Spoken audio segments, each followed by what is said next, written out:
everyone. So some of you know that I decided this year to start a vinyl collection. So I decided to collect me some vinyl records. And I thought it would be fun to every year just sort of show off my collection and what I accumulated over the year. Until I get so many, I guess, that it would be the longest video ever. But, you know, I don't see that happening this time because I only have 18 records so far. I probably would have had more this year, but I basically moved and thus I didn't get to go shopping for vinyl as often, and also it took me a second to find a place to store them, so I didn't want to, you know, buy them and not have anywhere to put them.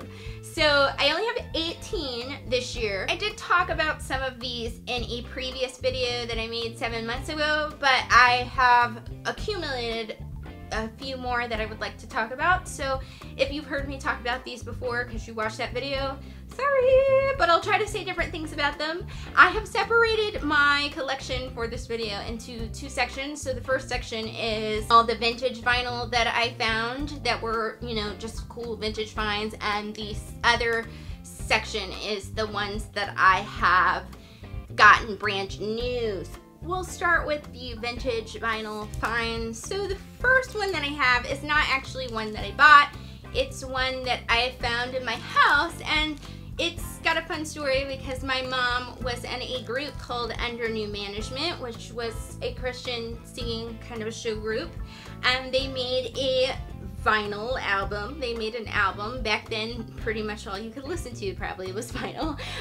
But so I found her record. It still works, and it's kind of awesome. It's kind of amusing because, you know, I get to see my mom when she was like 20. This is my mom at 20 something. I don't know, 21, 22. I don't know for sure. I'll have to ask her. We did have a listen, and we had quite a bit of fun, and they do seem quite awesome. An album with a story.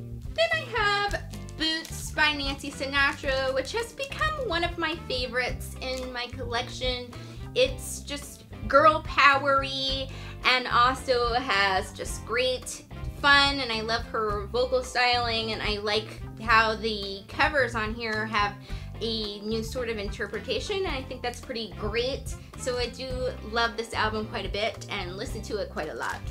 Then I have Blondes Have More Fun. This is a Rod Stewart album. I got it for $2 and it was a great deal, so I bought it even though I hadn't really listened to Rod Stewart much. And I was really quite glad that I bought it. I quite loved the variety of stylings and different types of songs that were on it, and it's just a great kind of upbeat, interesting album, so I quite like it. Then I have Billy Joel's album, Turnstiles. One of my goals was to own a Billy Joel album, and I have one, so it was quite exciting. Quite love, of course, the, you know, musical stylings, the great piano work, the great melodies. So you gotta love this one. Then I have Dolly Parton's The Great Pretender. This album I basically just kind of bought because I was intrigued to hear her sing some of these songs. A lot of them are covers and not many of them are originals. So I was intrigued to see what her interpretation of some of them would be, and it was quite good. I do quite like to listen to them and hear her interpretation. It's kind of a crossover album, so it's more like pop country, I guess I would say, and I quite enjoy it. So then I have The Best of Nat King Cole because I love Nat King Cole, and you know, the best of is the best of. I will probably try to get more Nat King Cole because, like I said, love his voice so much. This one has quite a few of my favorite songs that he performed. I would like to find an album of his that has Autumn Leaves on it because that's one of my favorites that he sings, but I haven't found that one quite yet. But I still really like this one. This still has some awesome songs, but all the songs that Nat King Cole sang are awesome to me. Then I have, you know, the first three that I ever owned, which are The Beatles Yesterday and Today. This was a great find for my first shopping experience. And it is also a cool find because it has, you know, the normal looking sort of cover as opposed to the Butcher cover, which, as I've talked about, kind of disturbs me. So I'm kind of glad I got this version of Yesterday and Today. I'm hoping to own more Beatles albums because the Beatles are awesome and they have some of the best songs ever, you know? So I would like to own more, but I'm really glad that I have this one, and it's pretty good. It's got a lot of the awesome, good Beatles songs. They're all awesome. What am I talking about? I've said awesome like 6 times in that sentence, by the way. Then I have Phil Collins's No Jacket Required, which was one that I was really glad that I picked up, even though I hadn't listened to it. I had listened to some Phil Collins. I quite like his vocal styling, which is why I decided to take a chance and pick this one up when I saw it, and I'm quite glad. I really like to listen to it. It's just like got a cool like mood. Like it's a mood kind of thing. It's got like a cool, it's got some fun upbeat tunes, but it also has like some cool moody tunes. I think this was kind of an awesome find, even though I took a chance on it. Then the very first vinyl that I ever picked up in my whole life, in my collection, is Blondie's Parallel Lines. This is just such a great album. I love it. It's got all my favorite Blondie songs on it, which makes me so incredibly happy, and thus I listen to this when I want to be made happy, and I quite just love it. I love it. Moving on to the records that I just bought brand new. I didn't get them used or find them or any kind of thing. I just got them at different stores and online and different places like that. First, I have Adele's 21 album. Adele just seemed like somebody that would have an awesome thing to listen to in vinyl, and 21 is her, you know, big one. I would really like to have 19 and 25 as well, just to complete my sort of Adele collection, but I'm kind of waiting because I want to, you know, keep a variety of styles in my repertoire when I'm first starting. So I'm gonna eventually get probably 19 and 25 as well in vinyl, but this one is quite awesome, and most people know that, so definitely a good one to pick up in vinyl. Second one is Zeppelin 3. I would like to own all the Led Zeppelin records, but I started with 3 because some of my favorite songs are on 3, and so that's why I got this one. It's quite cool the way they laid it out. It, you know, has this cool, like, it opens. It's got its cool little spinny that you can put different pictures in it. It's quite pricey though, and it was probably extra pricey because I got both of these at Guitar Center, and I feel like they kind of overprice their records just because I think they don't have very many in their selection, so I probably won't be buying any more at Guitar Center, but I think that Zeppelin album is kind of expensive everywhere just because of the packaging, so just know that. Next, I have Echosmith stuff. They're one of my favorite bands, Echosmith. I, of course, went to their concert and went and bought their vinyl record at their concert just to kind of commemorate the experience, and also because I thought it would be a great album to have on vinyl. Now, I just have the plain looking vinyl, but I think on their website they have a paint splatter vinyl. If you're into like artistic vinyl, you might want to check that out. I just have the plain one because I got it at their concert, and I don't think they had that yet. So I have the Talking Dreams album, which is great because I thought it would be cool to get me and Mom a couple more Echosmith t-shirts and some, you know, merch, because they have some cool merch for Christmas. I got a couple more kind of Echosmith related things. Now, they had a sort of deal that if you bought over a certain amount, you could get a free vinyl record that was paint splattered of the remixes of their song Bright. This is kind of an album that ended up kind of hanging on my wall First of all, because it's quite pretty, because it's got this cool paint splatter pattern, and the way Bright is written in these multicolors, and they do match my room, which is kind of awesome.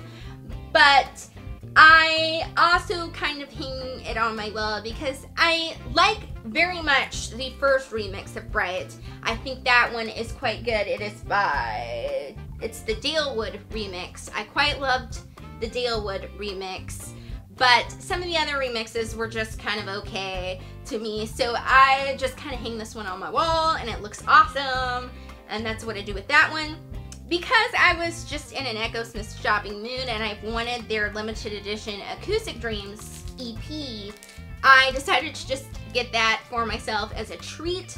This EP is 5 songs. 4 of them are from the Talking Dreams album, but they're done acoustically, and one of them is a song that is not on the album or on any of their other extended albums. It's just a song that they put on this vinyl in particular in acoustic form.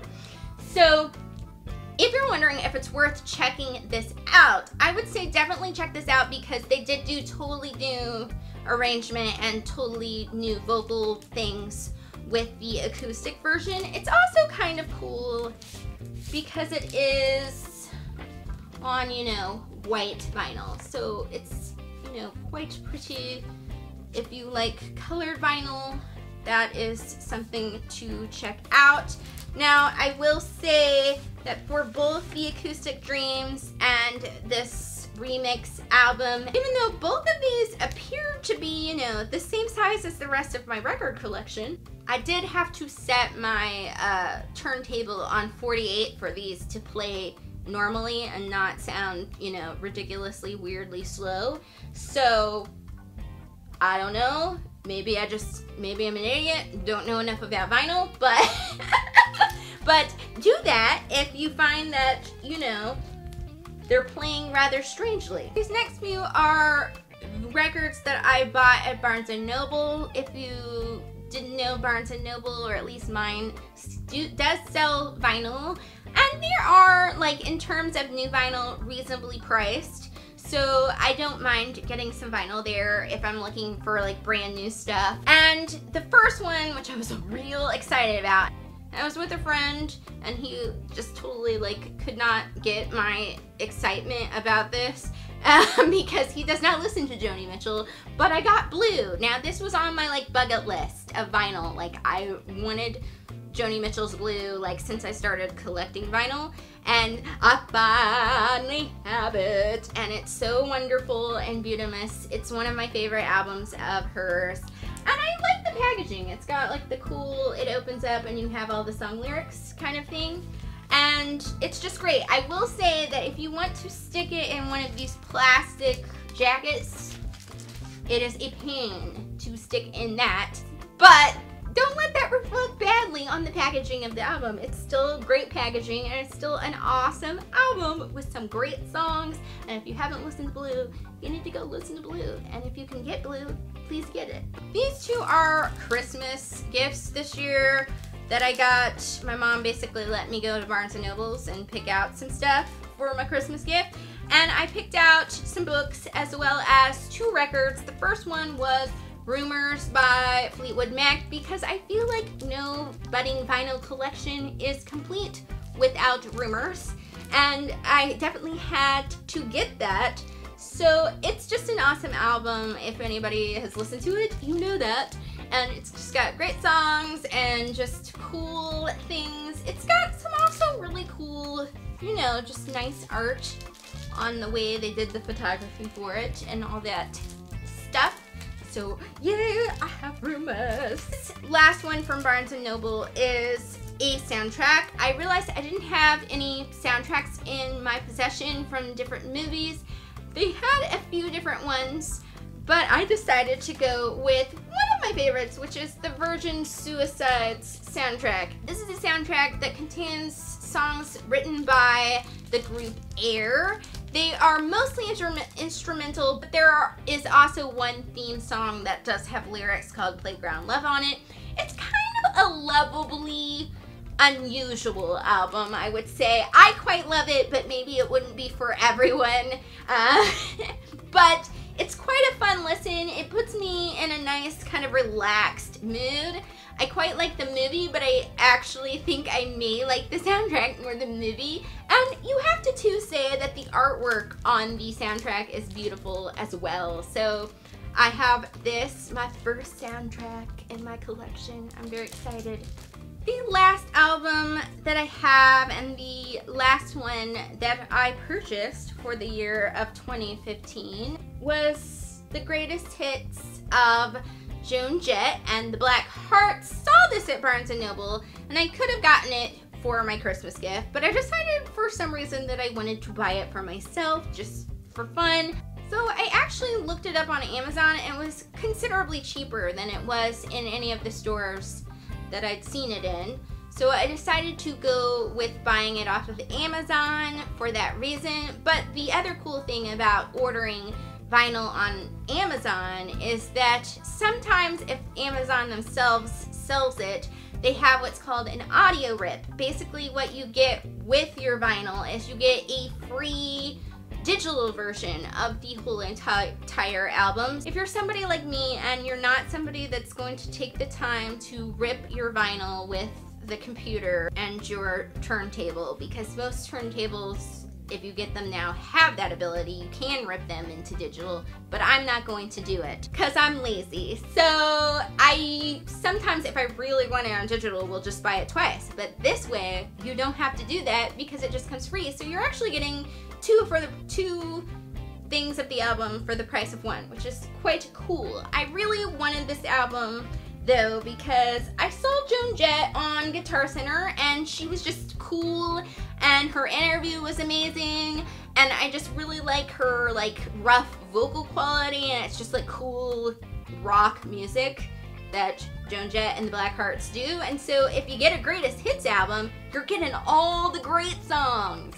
And it's got just really beautiful packaging as well. It's got all these cool pictures and all this cool layout of what all the songs are.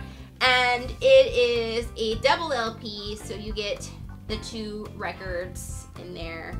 And that is the last one that I bought, and I'm quite pleased with it. It's just a really, really good album. So that is my complete vinyl collection for 2015. Hopefully I will have more records to show you in 2016. I hope you enjoyed this. It's been requested that I do more music related videos, but I never can like come up with ideas.